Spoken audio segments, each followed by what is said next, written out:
बेटा देखोगे chapter number आपका 10 है 12th के मैथ में, ठीक है। हमने बेटा चैप्टर नंबर 9 तक कंप्लीट कर लिया था, अब आज देख रहे हैं चैप्टर नंबर 10। और चैप्टर नंबर 10 का नाम है बेटा जी बीजगणित, सदिश बीजगणित। क्या नाम बाबू? सदिश बीजगणित, यानी कि वेक्टर अलजेब्रा। बेटा वेक्टर अलजेब्रा में सबसे पहले आप समझोगे बाबू सदिश क्या है, तो थोड़ा ध्यान से। सदिश, सदिश, सदिश को इंग्लिश में बेटा वेक्टर कहते हैं। अब यहाँ पर समझो बेटा, सदिश एक फिजिकल क्वांटिटीज है, यानी कि भौतिक राशि। सदिश एक क्या है? Physical quantities. क्या है भाई? फिजिकल क्वांटिटीज, यानी कि भौतिक राशि।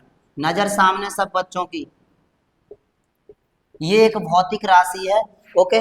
और बेटा वह राशि जिसमें दिशा होती है और दिशा के साथ साथ परिमाण भी होता है। दिशा के साथ साथ क्या होता है बाबू? परिमाण भी होता है, उसे हम क्या कहते हैं? सदिश कहते हैं। Get clear? उसे क्या कहते हैं? सदिश कहते हैं। अब एक छोटी सी बात, अगर मैं आपसे कहूं बेटा 3 किलोमीटर जाओ, तो आप बताइए कैसी राशि है? सदिश की अदिश? अदिश राशि होगी। कैसी होगी? अदिश। बताइए क्यों? क्योंकि सर इसमें परिमाण दिया है लेकिन दिशा नहीं दी है। अगर मैं आपसे कहूं दूसरा पॉइंट बताओ बेटा, मैं कहूं 3 किलोमीटर पूरब की ओर जाओ, पूरब की ओर जाओ, तो बताओ कैसी राशि होगी? सदिश होगी। क्यों? What is the reason? क्यों होगी सदिश? क्योंकि बेटा ये क्या है? इसमें दिशा दी है पूरब और परिमाण भी दिया है 3 किलोमीटर, तो इसलिए ये क्या हो गई? सदिश राशि होती है। ओके, चलिए जल्दी से इसे नोट करिए इतना। सदिश और अदिश में अंतर। बेटा सदिश और अदिश में अंतर ध्यान से समझोगे सब बच्चा, ठीक है। सदिश और अदिश में अंतर, अगर आपसे बोले कोई बेटा सदिश बताओ और कहे अदिश बताओ, तो आप एकदम जवाब नॉर्मल दे देंगे, सर वे राशियां जिनमें दिशा और परिमाण होता है, सदिश कहलाती है। और सर वे राशियां जिनमें परिमाण तो होता है लेकिन दिशा नहीं होती, लेकिन दिशा नहीं होती। सर वे राशियां जिनमें परिमाण तो होता है लेकिन दिशा नहीं होती, उन्हें क्या कहते हैं? अदिश कहते हैं। अब एक मेरी बात ध्यान से सुन लीजिए बेटा, वे राशियां जिनमें वावट पाया जाता है, वावट, ध्यान से सुनना, वे राशियां जिनमें वावट होता है, वे राशियां जिनमें वावट होता है उन्हें क्या कहते हैं बेटा? सदिश राशियां। तो आप समझ लीजिए, वावट वाली जितनी भी राशियां होंगी वो सब क्या होंगी? सदिश होंगी। और जिनमें वावट नहीं पाया जाता है, ये बहुत सिंपल ट्रिक है, इस ट्रिक के माध्यम से आप सदिश और अदिश को पहचान सकते हैं। ये वे राशियां जिनमें वावट नहीं होता है और बेटा उन्हें क्या कहते हैं? अदिश राशियां कहते हैं। जैसे एग्जाम्पल के तौर पर मैं कहूँ त्वरण, वावट आ गया सदिश। मैं कहूँ कार्य, वावट नहीं है, अदिश। ओके, कोई दिक्कत बेटा यहाँ तक? सही है। मैं कहूँ बेटा वेग, कैसी राशि है? सदिश राशि है। वेग एक सदिश राशि है। लेकिन मैं कहूँ आपसे बल, बताओ कैसी राशि है? बल, इसमें वावट है क्या?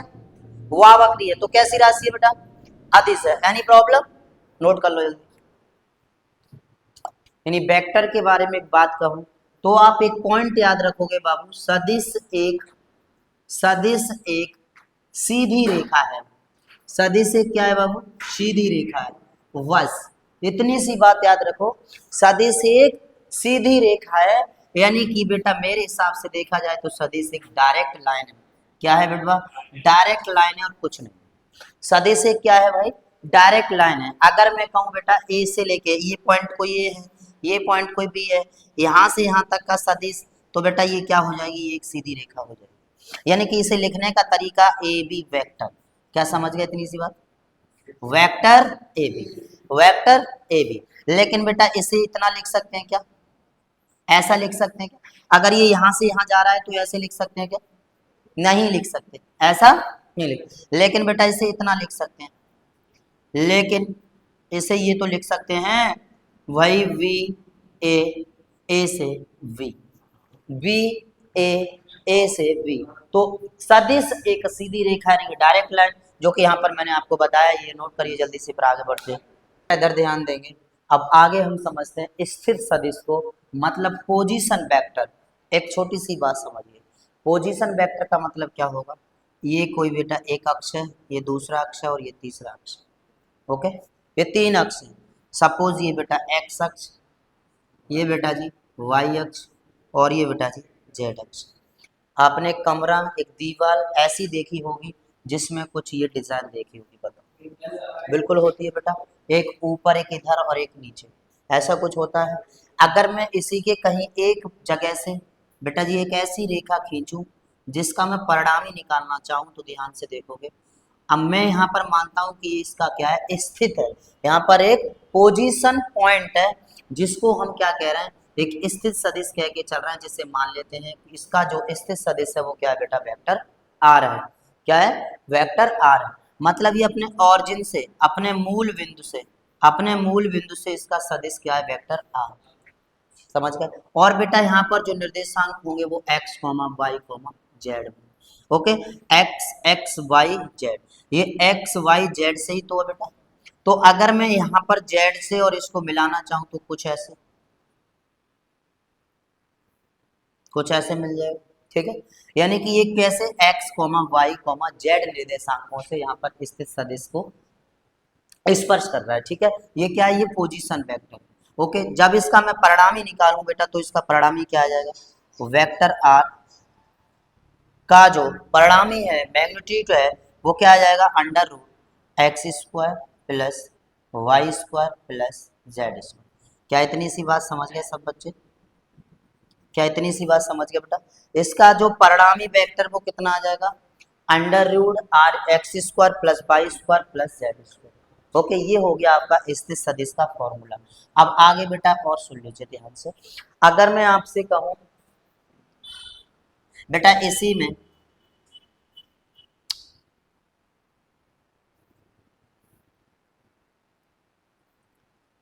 में बेटा ये जो स्थित सदिश है, ध्यान से सुनना, ये जो स्थित सदिश है, ये बेटा कोण अल्फा और कोण बीटा और कोण बेटा क्या बनाता है, गामा बनाता है। ये कोण बनाता है अल्फा बीटा गामा। क्या क्या कोण बनाता है भाई, अल्फा बीटा गामा। तो इसे हम बोलेंगे बेटा दिक् कोण। क्या बोलेंगे बाबू, द्विक कोण। ध्यान से, हेलो, द्विक कोण। अब यहाँ पर द्विक कोण क्या क्या हो जाएंगे, अल्फा बीटा गामा। बेटा द्विक कोण के ये क्या, कौन कौन से द्विक कोण बनाता है, अल्फा बीटा गामा। जब ये बेटा इसका परिणामी इतना है, एक्स वाई जेड निर्देशांक से ये क्या कर रहा है, यहाँ पर स्थित सदिश है। और बेटा ये स्थित सदिश के साथ साथ क्या बना रहा है, कोण बना रहा है अल्फा बीटा गामा। तो ये दिक् कोण कहलाएंगे अल्फा बीटा गामा। इतनी बात समझ गए, सही है सब बच्चा। अब बेटा ये तो हमारे हो जाते हैं दिक् कोण। अब उसके बाद समझते हैं द्विकोसांक। तो पहले ये नोट कर लीजिए, फिर द्विकोसांक को समझते हैं। बेटा हमने ये इसका परिमाण देख लिया, मतलब मैग्नीट्यूड देख लिया, कितना vector r equal to under root x square plus y square. और यहाँ पर दिक् कोण कितने, alpha comma beta comma gamma. यहीं से बेटा आ जाता है आपका दिक् कोसाइन। तो थोड़ा सा ध्यान से सुनोगे। अब हम समझते हैं भाई दिक् कोसाइन को, ओके।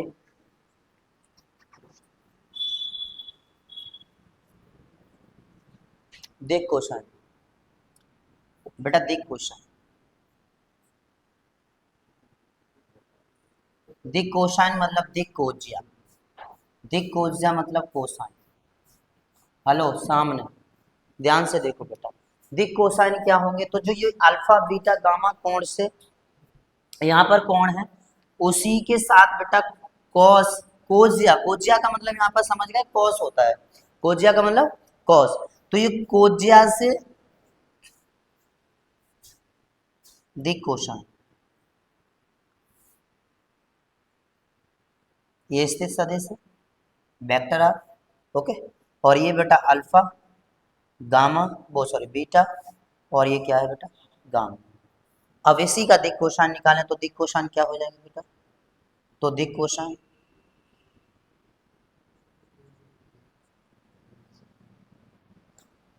क्या हो जाएगा बाबू, कॉस अल्फा, बताओ, कॉस बीटा, कॉस ही तो लगाना है भाई एंगल के साथ, कॉस गामा, सही है। तो दिक् कोसाइन क्या होगा, कॉस अल्फा कॉस बीटा और कॉस गामा। अगर बेटा हम तथा वट, लेकिन वट मीन्स मतलब लेकिन, अब बेटा यहाँ पर देखोगे, अगर हमें कॉस अल्फा की वैल्यू निकालनी हो तो कॉस अल्फा की वैल्यू यहाँ पर देखिए ये एक्स अक्ष, वाई अक्ष और जेड अक्ष, निर्देशांक x comma y comma z है बेटा। तो यहाँ पर क्या हो जाएगा, अगर बेटा अल्फा का निकाल रहा है हम कॉस अल्फा का, तो एक्स के साथ लिया जाएगा और मैग्नीट्यूड कितना था हमारा वेक्टर, इसका जो परिणामी है वो कितना है, आर है, तो क्या हो जाएगा एक्स अपॉन आर। समझ गए बेटा। इसी प्रकार अगर बेटा मैं कॉस बीटा निकालूं तो कॉस बीटा कितना हो जाएगा, वाई अपॉन आर।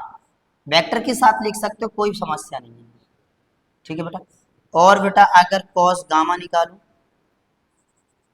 तो कॉस गामा इक्वल टू क्या हो जाएगा, जेड अपॉन वेक्टर।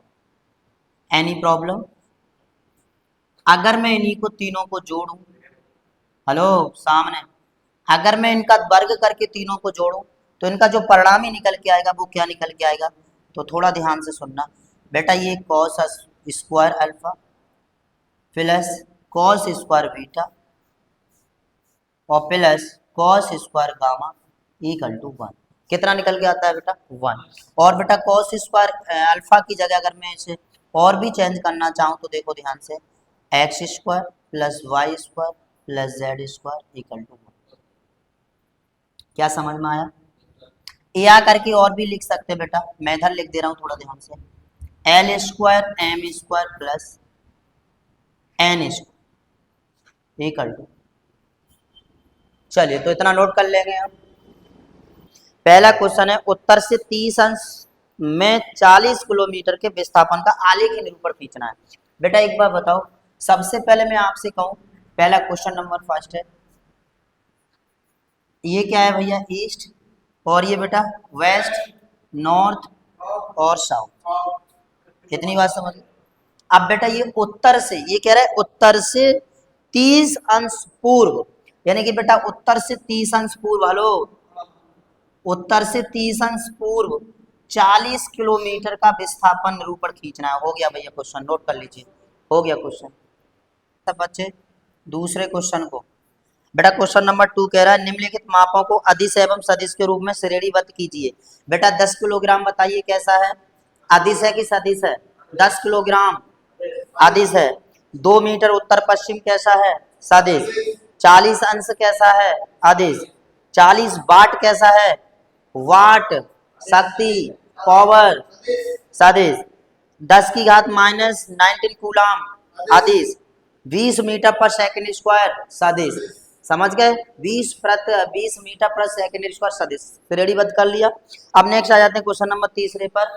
बेटा क्वेश्चन नंबर तीसरे में भी ऐसे ही क्वेश्चन है, कुछ ध्यान से समझोगे। निम्नलिखित को अदिश एवं सदिश राशियों के रूप में श्रेणीबद्ध कीजिए। बेटा समय कालांश, समय बताओ, सदिश अदिश है, समय अदिश।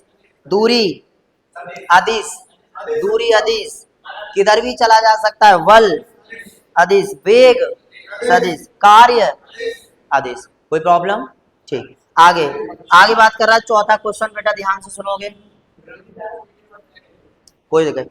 क्वेश्चन नंबर 4, आकृति 10.6 एक वर्ग में निम्नलिखित सदिशों को पहचानिए। बेटा सह आदिम, सबसे पहले समझिए ये आकृति दी है इसमें, लड़के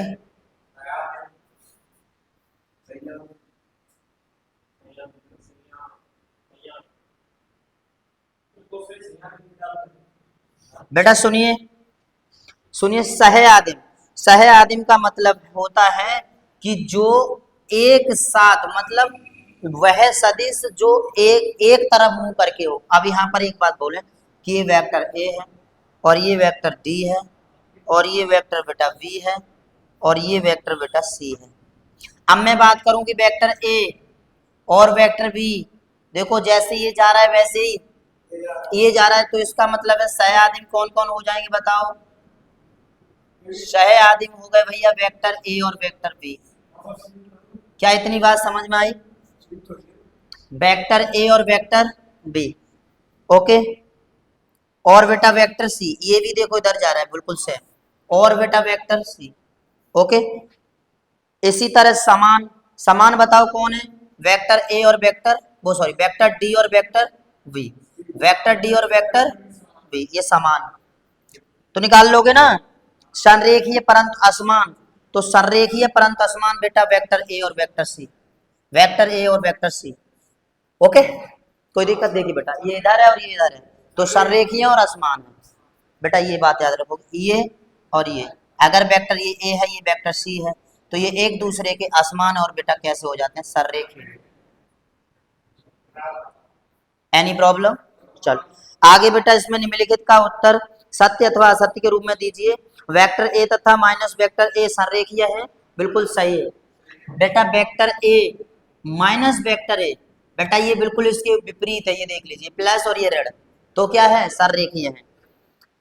आगे ऐसे करके आप पूरे पॉइंट्स को डिक्लेयर कर सकते हो। एक्सरसाइज आपकी फिनिश हो गई, ठीक है। चलिए, दो संरेख सदिशों का परिमाण सदिश सदैव होता है, बताओ समान।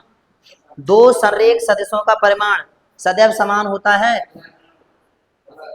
बेटा। ये दो संरेख, बेटा दो संरेख हैं, अगर वेक्टर ए और वेक्टर माइनस है, तो अगर इनका परिमाण जोड़ेंगे बेटा तो क्या आ जाएगा, 0 आ जाएगा। क्या आ जाएगा बाबू, 0 आ जाएगा, जो कि ये सदैव समान नहीं हो सकता, ये आपका असत्य होगा। समान परिमाण वाले दो सदिश संरेख होते हैं, गलत। समान परिमाण वाले दो संरेख सदिश समान होते हैं, सही। चलिए ये नोट कर लीजिए पूरा। एक्सरसाइज आपकी फिनिश हो गई।